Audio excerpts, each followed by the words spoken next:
ഓം ഗും ഗുരുഭ്യോ നമഃ. ഓം ഗം ഗണപതയേ നമഃ. ഓം സം സരസ്വത്यै നമഃ. കോമളം കൂജയൻ വേണും ശ്യാമളോയം കുമാരകഃ. വേദവേദ്യം പരം ബ്രഹ്മ ഭാസതാം പുരതോ മമ. എല്ലാവർക്കും നമസ്കാരം. ഇന്ന് ശ്രീമദ് ഭഗവത്ഗീതയിലെ 2-ാം അധ്യായത്തിലെ 65 മുതൽ 68 വരെയുള്ള ശ്ലോകങ്ങൾ നോക്കാം.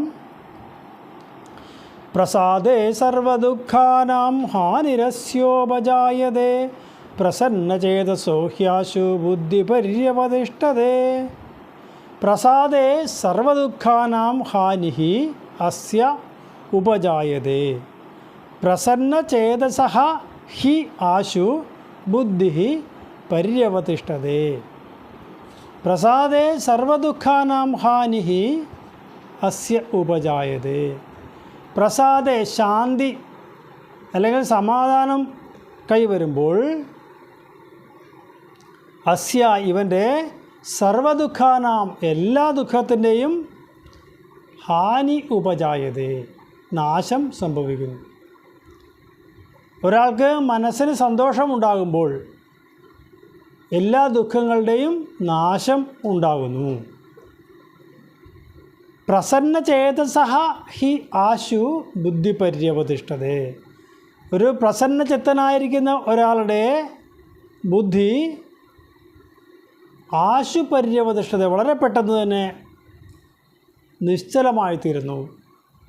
മനസ്സിൻ്റെ ചാഞ്ചല്യ അവസ്ഥയെല്ലാം തീർന്ന് മനസ്സ് നിശ്ചലമായിത്തീരുന്നു. ഏതൊരാൾക്കാണോ ശാന്തി കൈവരുന്നത് അയാളുടെ ദുഃഖങ്ങൾ എല്ലാം ഇല്ലാതായിത്തീരുന്നു. തന്നെയുമല്ല, പ്രസന്നചിത്തൻ്റെ ബുദ്ധി വളരെ പെട്ടെന്ന് തന്നെ നിശ്ചലമായിത്തീരുന്നു. നമുക്കെല്ലാം എല്ലാ പ്രവൃത്തികളും അനുഷ്ഠിക്കുന്നത് ഒരേ ഒരു ലക്ഷ്യത്തിലേക്കാണ്. സുഖമുണ്ടാവണം, ശാന്തി ഉണ്ടാവണം എന്നുള്ള ആഗ്രഹത്തോടു കൂടിയാണ്. എന്നാലോ ഭൗതികങ്ങളായ കർമ്മങ്ങൾ എല്ലാം തന്നെ നമ്മളെ ഈ ലക്ഷ്യത്തിലേക്ക് എത്തിക്കുന്നുമില്ല. അപ്പോഴാണ് മനസ്സിനെ ശാന്തമാക്കുന്നതിനുള്ള ഉപായങ്ങളെക്കുറിച്ച് നമ്മൾ ചിന്തിക്കുന്നത്. ഇവിടെ ജ്ഞാനമാർഗത്തിലൂടെ അല്ലെങ്കിൽ യോഗമാർഗത്തിലൂടെ മുന്നോട്ട് പോകുന്ന ഒരാൾക്ക് മനസ്സിലാകുന്നു മനസ്സിൻ്റെ ഈ ചാഞ്ചല്യ അവസ്ഥയാണ് നമ്മളെ ദുഃഖങ്ങൾക്കെല്ലാം കാരണം എന്ന്. Desire is the cause of all sufferings എന്ന് പറയുന്നത് പോലെ, ശ്രീബുദ്ധൻ പറയുന്നത് പോലെ, എല്ലാ ദുഃഖങ്ങൾക്കും കാരണം നമ്മളുടെ അടങ്ങാത്ത ആഗ്രഹങ്ങളാണ്. ഏതൊരാളാണോ ശാന്തിയെ ആഗ്രഹിക്കുന്നത് അയാൾ ആദ്യം അനുഷ്ഠിക്കേണ്ട കർമ്മം എന്ത് എന്ന് ചോദിച്ചാൽ ആഗ്രഹങ്ങളെ ഒന്നൊന്നായി കുറയ്ക്കുക എന്നുള്ളതാണ്. ഇവിടെ മനസ്സിന് ശാന്തി കൈവന്നിരിക്കുന്ന ഒരാൾക്ക് എല്ലാ ദുഃഖങ്ങളും ഇല്ലാതാവുന്നു. ശാന്തി ആർക്കാണ് ഉണ്ടാകുന്നത്? ആഗ്രഹങ്ങൾ എല്ലാം പരിമിതപ്പെടുത്തി വളരെ തുച്ഛമാക്കുന്ന ഒരാൾക്കാണ് ശാന്തി ഉണ്ടാകുന്നത്. അങ്ങനെയുള്ള ആൾക്ക് വളരെ പെട്ടെന്ന് തന്നെ ദുഃഖങ്ങൾക്കെല്ലാം നിവൃത്തി വരുന്നു. തന്നെയുമല്ല, ആ മനസ്സ് ശാന്തമായി കഴിഞ്ഞാൽ വളരെ പെട്ടെന്ന് തന്നെ നിശ്ചലമായി തീരും എന്നാണ് പറയുന്നത്. മനസ്സിൻ്റെ നിശ്ചല അവസ്ഥയാണ് പ്രാപിക്കപ്പെടേണ്ടതായ ലക്ഷ്യം, അല്ലെങ്കിൽ ആ സമാധി അവസ്ഥയിലേക്ക് എത്തിച്ചേരുവാനുള്ള മാർഗം എന്ന് നമുക്ക് പറയാം. ഈ ദ്വന്ദ്വങ്ങളാണ് പലപ്പോഴും നമ്മളെ മനസ്സിനെ മുകളിലോട്ടും താഴോട്ടും ഒക്കെ ഇട്ട് തത്തിക്കളിക്കുന്നത്. ഇപ്പോൾ സുഖ ദുഃഖം, മാനം അപമാനം, ലാഭനഷ്ടം, ഈ രണ്ടവസ്ഥകളും നമ്മളുടെ മനസ്സിനെ മുകളിലോട്ടും താഴോട്ടും ഇട്ട് തട്ടിക്കളിക്കും. സുഖമുണ്ടാകുമ്പോൾ സന്തോഷിക്കും, ദുഃഖമുണ്ടാകുമ്പോൾ ദുഃഖിക്കും. അപ്പോൾ മനസ്സിൻ്റെ ആ ചാഞ്ചല്യ അവസ്ഥ അത് ഒരു സമയത്ത് മുകളിലേക്ക് പോയി മറ്റൊരു സമയത്ത് വളരെ താഴേക്കും പോകുന്നു. ഈ മനസ്സിൻ്റെ അവസ്ഥയെ നിശ്ചലമാക്കി നിർത്തുന്ന ഒരാളെയാണ് വാസ്തവത്തിൽ യോഗി എന്ന് പറയാൻ കഴിയുക. അപ്പോൾ ഏതൊരാളുടെ മനസ്സാണോ നിശ്ചലമായി തീരുന്നത് അവിടെയാണ് ശാന്തി ഉണ്ടാകുന്നത്. അപ്പോൾ ശാന്തി കൈവരിച്ച ഒരാളെ സംബന്ധിച്ചിടത്തോളം അയാളുടെ എല്ലാ ദുഃഖങ്ങളും സ്വയമേവ ഒഴിഞ്ഞു പോകുന്നു അല്ലെങ്കിൽ മാറുന്നു. എല്ലാ ദുഃഖങ്ങൾക്കും കാരണം നമ്മളുടെ മനസ്സ് തന്നെയാണ്. നമ്മൾ മനസ്സുകൊണ്ട് ഒരു കാര്യം ദുഃഖമാണ് എന്ന് ചിന്തിച്ചാൽ അത് ദുഃഖം തന്നെയാണ്. എന്നാൽ അതുതന്നെ സുഖമാണ് എന്ന് ചിന്തിക്കാൻ കഴിഞ്ഞാൽ അത് സുഖവും തരുന്നു. അപ്പോൾ മനസ്സിന് ഈ ഉണ്ടാകുന്ന ദ്വന്ദ്വങ്ങളാണ് നമ്മളെ എല്ലാ സമയവും സുഖദുഃഖങ്ങളിലേക്ക് വലിച്ചിഴച്ചു കൊണ്ടുപോയിട്ട് മനസ്സിന് ആ ചലിക്കുന്ന അവസ്ഥ ഉണ്ടാക്കി തരുന്നത്. ഏതൊരാൾക്കാണോ യോഗമാർഗത്തിലൂടെ ശാന്തി ഉണ്ടാകുന്നത് അയാളെ സംബന്ധിച്ചിടത്തോളം എല്ലാ ദുഃഖങ്ങളും ഇല്ലാതാകുന്നു. തന്നെയുമല്ല ശാന്തിയുള്ളവന് വളരെ പെട്ടെന്ന് തന്നെ മനസ്സ് നിശ്ചലമായി തീരുകയും ചെയ്യുന്നു.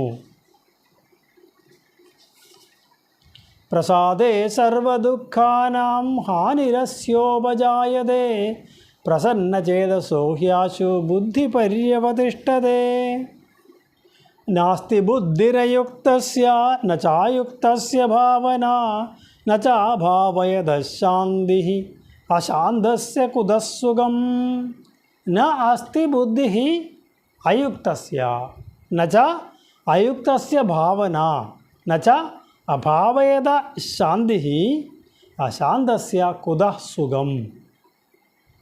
ന അസ്തി ബുദ്ധിഃ അയുക്തസ്യ,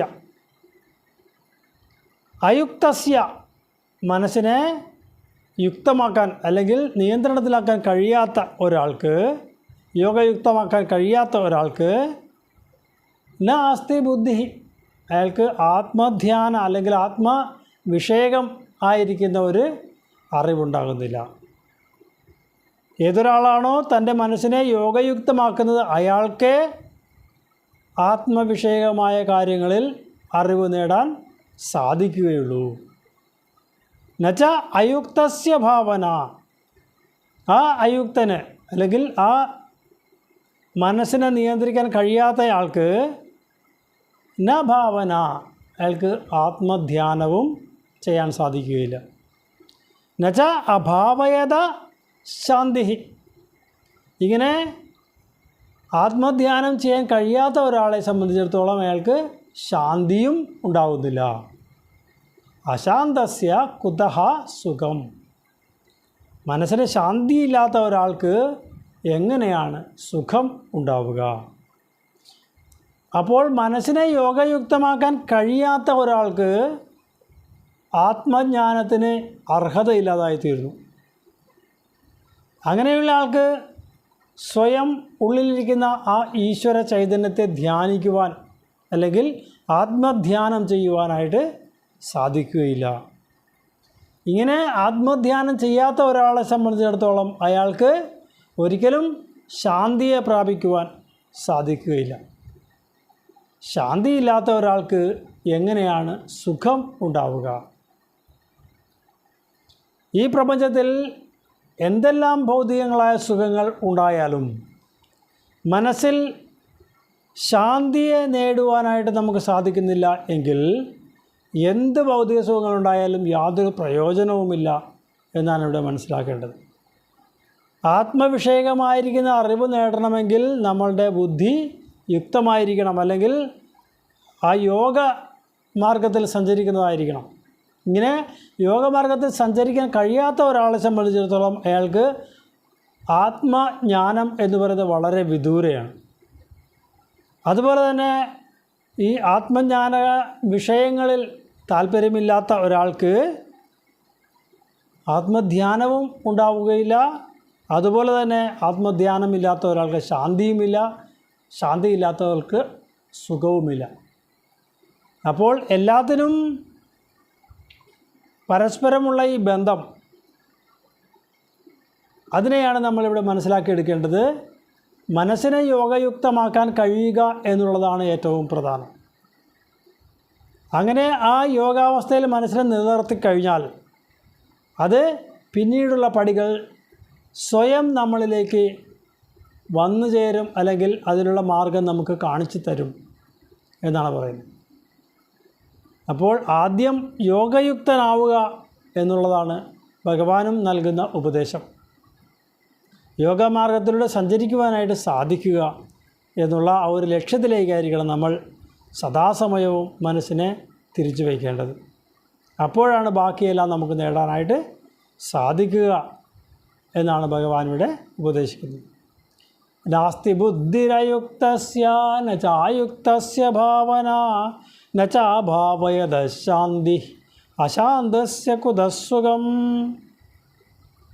ഇന്ദ്രിയാണാം ഹിചരതാം യന്മനോനുവിധീയതേ തദസ്യാഹരതി പ്രജ്ഞാം വായുർനാവമിവാംബസി. ഇന്ദ്രിയാണാം ഹി ചരതാം യത് മനഃ അനുവിധീയതേ തദസ്യ ഹരതി പ്രജ്ഞാം വായു നാവം ഇവ അംബസി. ഇന്ദ്രിയാണാം ഹി ചരതാം, ആരാണോ ഇന്ദ്രിയങ്ങൾക്ക് പിന്നാലെ സഞ്ചരിക്കുന്നത്, യത് മനഃ അനുവിധീയതേ, അയാളുടെ മനസ്സ് അതിനെ പിന്തുടരുന്നു. ഏതൊരാളുടെ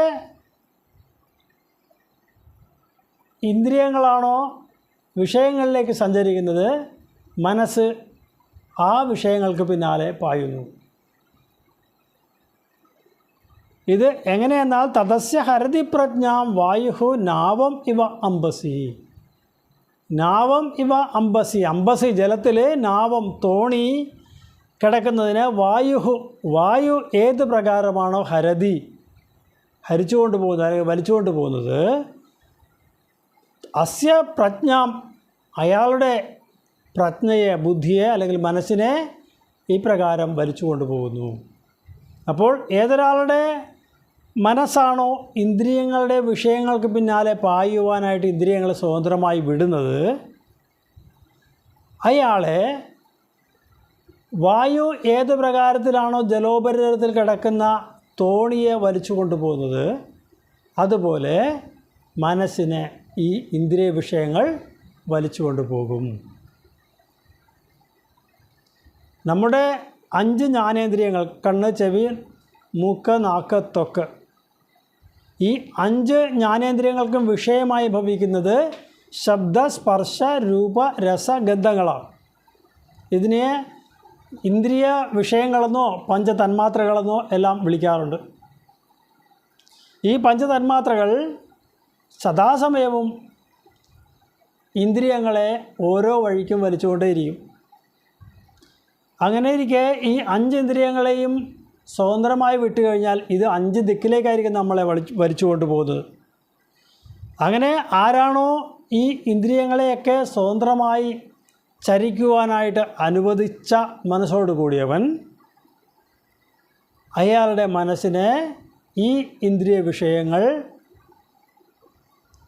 ജലോപരിതലത്തിൽ കിടക്കുന്ന തോണിയെ കാറ്റ് എങ്ങനെ ഹരിച്ചു കൊണ്ടുപോകുന്നുവോ അതുപോലെ മനസ്സിനെ ഹരിച്ചു കൊണ്ടുപോകും.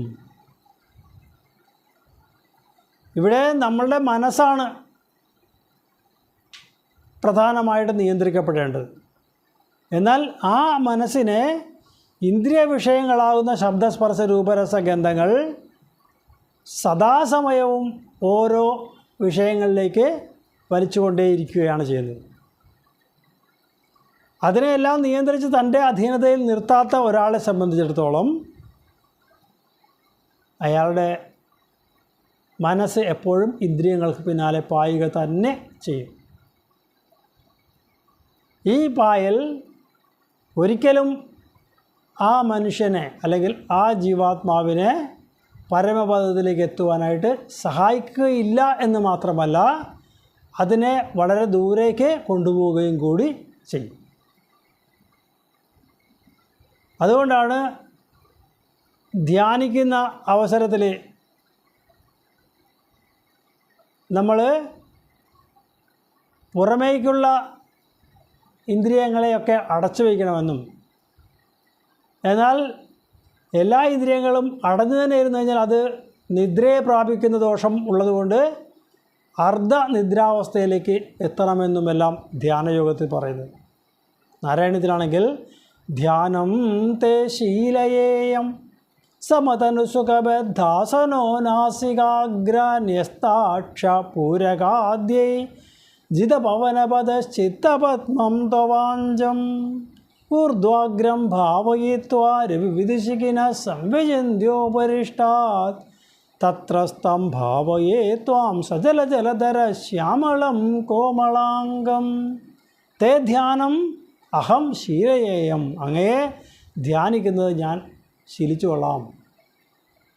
സമതനു ശരീരത്തെ സമമാക്കി വെച്ചുകൊണ്ട് സുഖബദ്ധാസന സുഖകരമായിരിക്കുന്ന ഒരു ആസന വിശേഷത്തെ അവലംബിച്ചുകൊണ്ട് നാസികാഗ്രേ ന്യസ്താക്ഷ നാസികയുടെ മേലറ്റത്ത് നസിക്കപ്പെട്ട അക്ഷികളോട് കൂടിയവനായിട്ട് പൂരകാദ്യൈഹി ജിതപവനപദ പൂരകം കുംഭകം രേചകം എന്നീ മാർഗങ്ങളിലൂടെ ശ്വാസഗതിയെ നിയന്ത്രിച്ചിട്ട്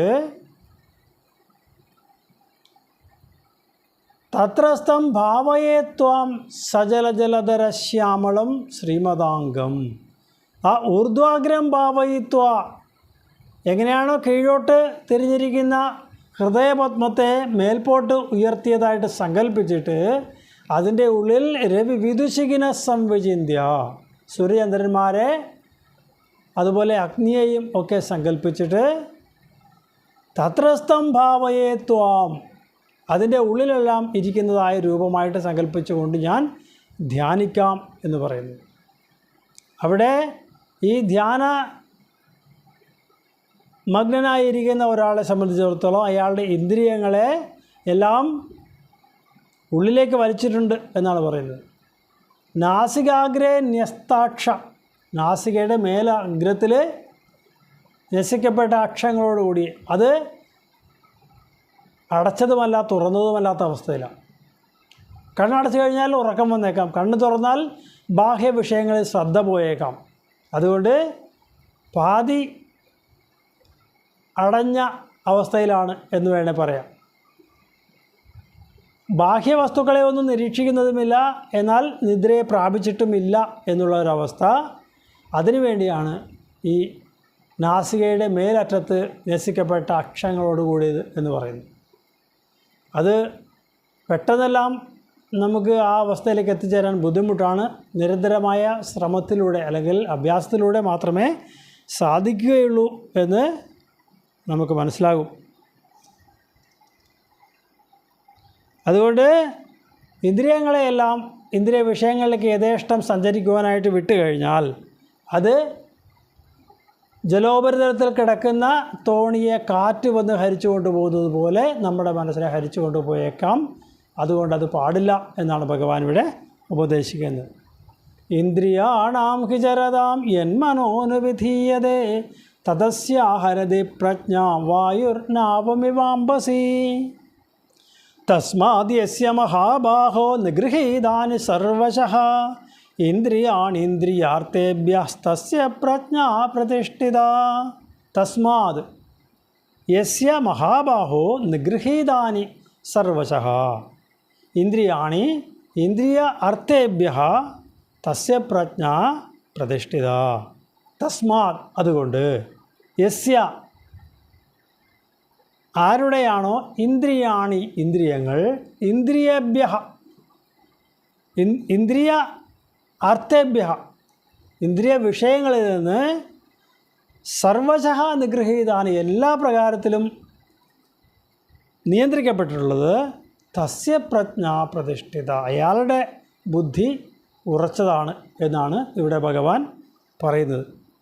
അപ്പോൾ എല്ലാ ഇന്ദ്രിയങ്ങളെയും അതിൻ്റെ ഇന്ദ്രിയ വിഷയങ്ങളിൽ നിന്ന് ഒക്കെ പൂർണ്ണാർത്ഥത്തിൽ നിയന്ത്രിച്ച് വച്ചിരിക്കുന്ന ഒരാളുടെ ബുദ്ധിയാണ് ഉറച്ചതാണ് എന്ന് പറയുന്നത്. നമുക്ക് 5 ജ്ഞാനേന്ദ്രിയങ്ങളുണ്ട്. അതിന് 5 ഇന്ദ്രിയ വിഷയങ്ങൾ അല്ലെങ്കിൽ പഞ്ചതന്മാത്രകൾ ഉണ്ട്. ഓരോ ഇന്ദ്രിയങ്ങളെയും യഥേഷ്ടം സഞ്ചരിക്കുവാനായിട്ട് വിട്ടുകഴിഞ്ഞാൽ അതെല്ലാം നമ്മളെ വളരെയധികം വിഷമതകളിലേക്ക് എത്തിച്ചേർക്കും.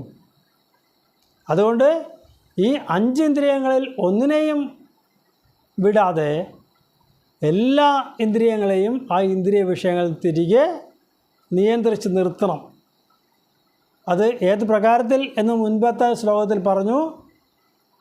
എങ്ങനെയാണ്? കൂർമാണി ഇന്ദ്രിയാണി സർവശഃ യഥാ സംഹൃതേജായം കൂർമ്മ അംഗാനി ഇവ സർവശഃ. ഒരു കൂർമ്മം അല്ലെങ്കിൽ ആമ എങ്ങനെയാണോ അതിൻ്റെ ശിരസും കൈയും കാലുമൊക്കെ പുറന്തോടിനുള്ളിലേക്ക് വലിച്ചു വയ്ക്കുന്നത് എന്ന് പറഞ്ഞതുപോലെ ഈ 5 ജ്ഞാനേന്ദ്രിയങ്ങളെയും നമ്മിലേക്ക് തന്നെ ഉപസംഹരിക്കാനായിട്ട് അല്ലെങ്കിൽ തിരിച്ചു വിളിക്കാനായിട്ട് നമുക്ക് സാധിക്കുന്ന അവസ്ഥയിലേക്ക് എത്തുമ്പോഴാണ് നമ്മളുടെ ബുദ്ധി ഉറച്ചതാണ് എന്ന് പറയാൻ സാധിക്കുക. അങ്ങനെ ഉറച്ച ബുദ്ധിയോടുകൂടിയവനാണ് യോഗമാർഗത്തിലൂടെ മുന്നോട്ട് സഞ്ചരിക്കാൻ യോഗ്യനായി ഭവിക്കുന്നത്. അവനാണ് ആ പടവുകളെല്ലാം താണ്ടി സമാധി അവസ്ഥയിലേക്ക് എത്തിച്ചേരുവാൻ സാധിക്കുന്നത് എന്നാണ് ഭഗവാൻ ഇവിടെ പറയുന്നത്. തസ്മാദ് യസ്യ മഹാബാഹോ നിഗൃഹീതാനി സർവശഃ ഇന്ദ്രിയാണീന്ദ്രിയാർത്ഥേഭ്യസ്തസ്യ പ്രജ്ഞാ പ്രതിഷ്ഠിത. ഓം കായേന വാചാ മനസേന്ദ്രിയൈർവാ ബുദ്ധ്യാത്മനൈവാ പ്രകൃതിർസ്വഭാവാത് കരോമി യദ്യത് സകലം പരസ്മൈ നാരായണായേതി സമർപ്പയാമി. ഓം പൂർണ്ണമദഃ പൂർണ്ണമിദം പൂർണ്ണാത് പൂർണ്ണമുദച്യതേ പൂർണ്ണസ്യ പൂർണ്ണമാദായ പൂർണ്ണമേവാവശിഷ്യതേ. ഓം ശാന്തി ശാന്തി ശാന്തി.